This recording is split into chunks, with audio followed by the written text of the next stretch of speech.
صاحب کہ جنت تو ہماری جاگیر ہے. کیسے جاگیر ہے؟ ہمارا باپ آدم علیہ السلام وہ جنت میں رہتے ہیں، ہمارے باپ کی جاگیر ہے جنت. یعنی صرف بد عملی کو بڑھاوا دینے کے لیے اس طرح کے جملے کو بیان کرنا. میں کہتا ہوں کہ یہودی بھی تو آدم کی اولاد ہے، وہ کہاں سے آ گیا ہے؟ کیا تم بولے گا کہ یہودی کہے کہ جنت میرے باپ کی جاگیر ہے، میں مرنے کے بعد جنت چلا جاؤں گا؟ وہ بھی تو آدم کی اولاد ہے. بیکار کی باتیں بول کر لوگوں کو بد عملی، لوگوں میں پروان چڑھانا، یہ غلط بات ہے. نعت پڑھیے نبی کی تعریف کیجئے، فالتو بات مت بولیے اور نعت پڑھ کے چلے جائیے. اور یہ مت بولیے کہ صاحب ایسا کر دیجئے گا تو سیدھے جنت مل جائے گی اور ویسا کرنے سے جنت چلے جائے گا. نہیں، جب بھی کسی شاعر کو بولاؤ تم لوگ اسے کہو صرف نبی کی نعت پڑھنی ہے، نبی کی تعریف کرنی، زیادہ کچھ نہیں بولنا ہے. اور مجھے معلوم ہے کہ زیادہ کچھ تم کو نہیں بولنا چاہیے. تم نے فجر چھوڑی، تم نے ظہر چھوڑا، تم نے عصر چھوڑا، تم نے مغرب چھوڑی، تم نے عشاء چھوڑی. اتنے فرائض کو چھوڑ کے آگے کیا بکواس اور جنت اور جہنم کی بات کرتا ہے؟ صرف کلتے بولتے بولیں گے، سبحان اللہ نہیں بولے گا تو ہاتھ میں لقوہ مار دے گا. یہ بتائیے بدتمیز بدعا کرنے کے لیے آیا ہے کیا؟ یہ ہاتھ اٹھا کے بولیے، پینک پھیلا کے بولیے، پاؤں چڑھا کے بولیے. امانہ کھانا ہے تو نعت پڑھ، پیسہ لے گھر چلا جا. اس کے آگے زیادہ بات نہیں کرنے کا کہ ایسے کیجئے تو جنت ملے گی، ایسے کیجئے تو جنت نہیں ملے گی. کچھ نہیں بولنے کا، چپ چاپ نبی کی نعت پڑھ.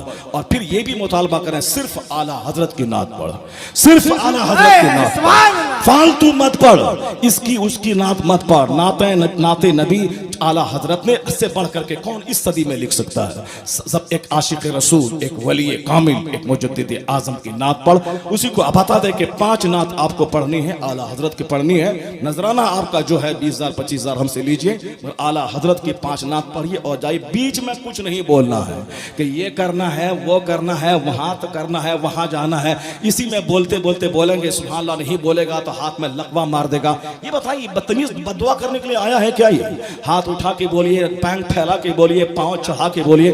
نہیں بولے گا، کچھ نہیں بولے گا.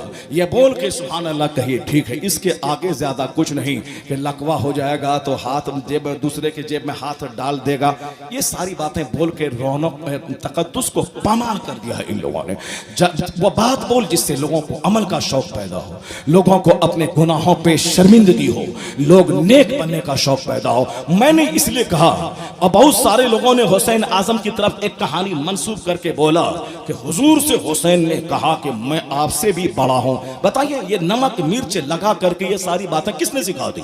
یہ بہت سارے نقیبوں، بہت سارے ناظموں نے غلط باتیں بول کر. الیاس بھائی ہیں کیا فالتو بات بولتے ہیں؟ فلاں آدمی آ رہا ہے، وہ نعت پڑھیں گے، تقریر کریں گے، ایک شعر پڑا ہو گیا. اب بہت سارے آدھا گھنٹہ ٹائم لے کر صاحب غلط کرامت بیان کر کے صرف عقیدت سے کھلواڑ کرنا. ہم آپ سے بڑے ہیں کہاں سے نکالا ہے؟ کس کتاب میں ہے یہ؟ امام حسین نے کہا کہ ہم آپ سے بڑے ہیں. اگر وہاں کہا بھی ہوگا نظرہ کچھ ہے بس اپنا بنانے کے لیے کہ نانا مصطفیٰ میرا ہے اور کسی کا نانا تو مصطفیٰ نہیں ہے. میں کہتا ہوں حسین اعظم کا ہی نانا مصطفیٰ یا اور کسی اور کا بھی نانا ہے. امام محسن کے بھی نانا ہے، امام حسن کے بھی نانا ہے. جناب زینب کی اولاد جو حضور کی 4 بیٹیاں ہیں، زینب ہیں، رقیہ ہیں، ام کلثوم ہیں، فاطمہ الزہرا ہیں. اب ان سب کی اولاد کے بھی تو نانا مصطفیٰ ہیں. اب صرف حسین کیسے کہہ سکتے ہیں کہ میں سب سے لاجواب ہوں، میرا نانا مصطفیٰ جان رحمت ہے؟ بہت ساری باتیں اپنی طرف سے بنا کے لوگ بیان کرتے ہیں. تو بیان حسین اعظم نے کی زندگی میں کہیں بھی گھمنڈ نہیں ہے، کبھی بھی غرور نہیں ہے، جبکہ غرور اس کو زیب دیتا ہے. میں غرور کا لفظ نہیں بولوں گا، ناز ان کو زیب دیتا ہے. ظاہر